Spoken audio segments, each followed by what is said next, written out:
Hello, I'm Sebastian. Welcome to 9 Nar Trees podcast. Today, I will summarize and review the book, Understanding Power. The Indispensable Chomsky brings together a wide-ranging set of talks and question-and-answer sessions in which Noam Chomsky explains how power operates in modern society. Rather than presenting a single linear argument, the book works like an extended public seminar. Readers see Chomsky responding to everyday concerns about media, elections, foreign policy, corporate influence, and grassroots organizing. Across these discussions, he stresses the practical value of historical context, careful evidence, and an honest look at institutional incentives. The result is an accessible entry point to Chomsky's broader political writing, with an emphasis on how ordinary people can analyze propaganda, resist cynicism, and act effectively.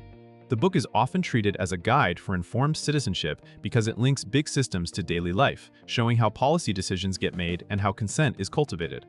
It is direct, argumentative, and geared toward building critical habits rather than offering comforting answers. I will give you key takeaways from this book. Firstly, how consent is manufactured through institutions and incentives. A central theme is that power does not rely only on force. It also relies on shaping what people consider normal, reasonable, or inevitable. Chomsky emphasizes institutional incentives that steer behavior across government, media, and business, arguing that the key question is not whether individuals are good or bad, but what systems reward. When news organizations depend on access, advertising, and elite sources, the range of acceptable debate narrows even without overt censorship.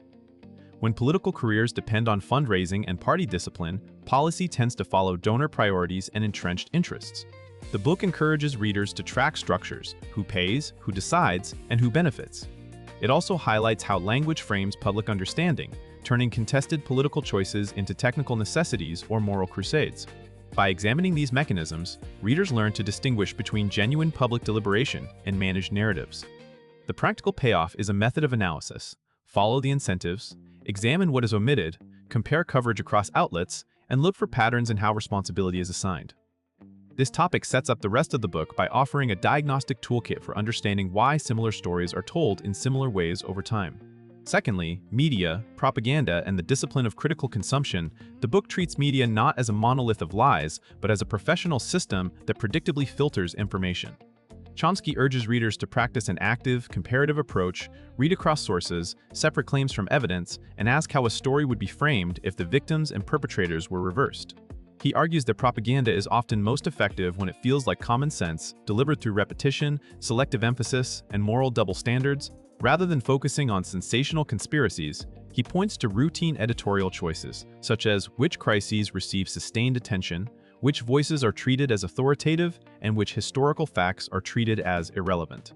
The discussions push readers to become their own editors by checking primary documents, using public records, and developing a habit of skepticism toward convenient narratives. Another emphasis is that media criticism should not end in paralysis. It should sharpen priorities for action and clarify what information communities need to organize effectively. By framing media literacy as a civic skill, the book turns news consumption into an ethical practice with real-world consequences for voting, activism, and public debate. Thirdly, foreign policy, intervention, and the logic of empire. Chomsky repeatedly returns to the idea that foreign policy is best understood through consistent principles rather than patriotic storytelling. He challenges readers to evaluate state behavior the same way regardless of which country is acting, and to pay close attention to the stated goals versus the observable outcomes. In these conversations, intervention is presented as a recurring pattern in which strategic and economic interests are often dressed in humanitarian language. The book encourages a long-view approach, examining historical precedents, regional power dynamics, and the domestic political benefits of projecting strength abroad. It also highlights how public opinion is managed during conflicts through simplified moral narratives and selective reporting of atrocities. A key lesson is that responsibility is not abstract. Citizens of powerful states have leverage and therefore obligations, because their governments act in their name and with their resources. The topic is not only about critique, but also about how to evaluate evidence, question official rationales, and recognize the human costs hidden by distance. For readers, this section builds a framework for analyzing wars, sanctions, covert operations, and alliances without relying on partisan branding or national myth-making. Fourthly, democracy, elections, and the limits of formal politics. A recurring argument is that elections matter, but they do not exhaust democracy. Chomsky describes how formal democratic procedures can coexist with deep inequalities of power, especially when wealth concentration shapes what options are considered realistic.